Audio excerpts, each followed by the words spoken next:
This is Tanya Poboda, Schooled by Gru, and this is March Women's History Month, where we celebrate women in board game design.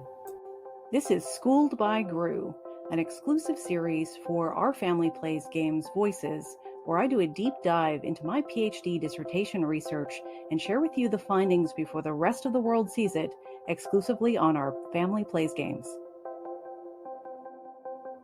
One of the top-line findings of my PhD dissertation was that the board game design sector was very heavily white male-dominated.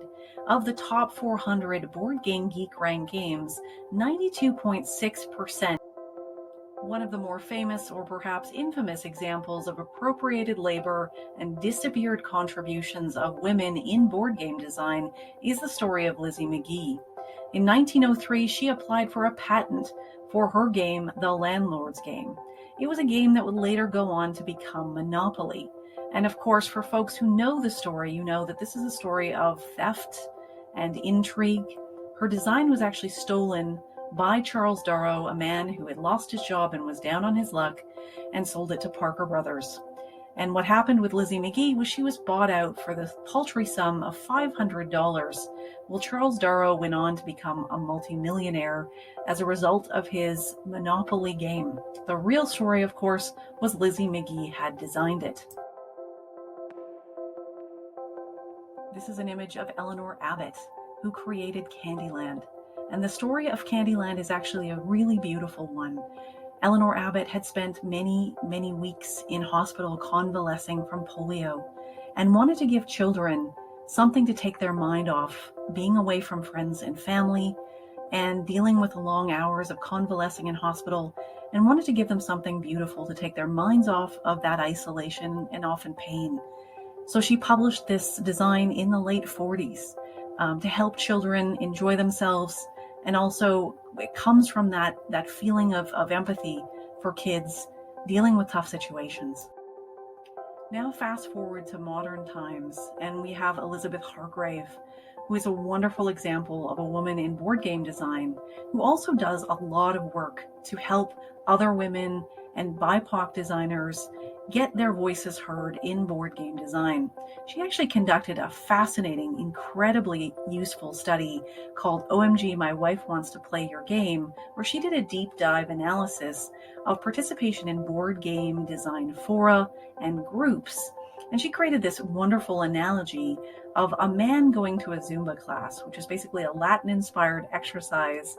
And she said that being a woman in board game design is very like the only man in a Zumba class. It's a huge barrier to entry and can feel quite isolating. So as she says here, it's rather akin to that lone man coming back to Zumba, being a woman in board game design.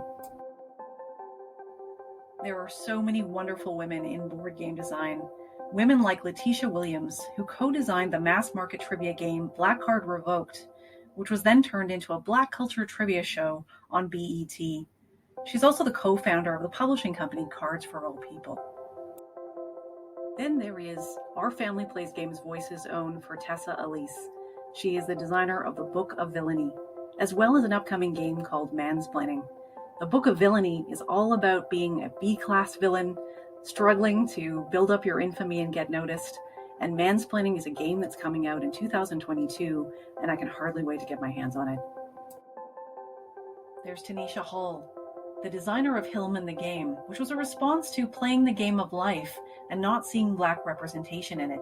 She's also created her own publishing company, In All Seriousness. There's Chidi Page, who's a biologist, a STEM educator, and board game designer who's created Birdwiser the Game, another game I can hardly wait to get my hands on. I adore STEM games. There are so many wonderful women, Black, Indigenous, persons of color, in board game design, all worth celebrating. If you haven't already checked it out, Elizabeth Hargrave maintains a wonderful repository of published women in board game design, as well as Black voices in board game design, with this URL listed here. And I strongly encourage you to check it out. A lot of the qualitative comments I got during my PhD research into board games sounded a lot like this comment here. This was a response to an online survey I conducted And this quote says, "Gaming is fun and would be even more fun if it wasn't so white male centric." Lots of commenters talked about wanting to hear from new voices, different voices in board gaming. Other comments to my online survey talked about overcoming and the challenges with overcoming systemic racism and sexism in board gaming. This commenter said, "In fact, I'm highly respected at our local convention, and people come to me if they want to learn an awesome game. Yes, there are guys out there who don't believe me at first and make it tough, but when they realize I'm the only one with the answer they need, they realize that I'm not as dim-witted as they thought." And that's one of the big challenges with gatekeeping and systemic sexism, racism, homophobia, and transphobia in board gaming that we all need to overcome. Here's another comment I got during the online survey I conducted for my PhD dissertation. And since I read this comment, it has really stuck in my mind. And it reads, "I haven't been out for very long, so I haven't engaged with the board gaming community outside of personal friends presenting female." And this comment, again, sticks in my mind because it really speaks to why I started this research in the first place. I wanted to ensure that board gaming was inclusive and welcoming to every person.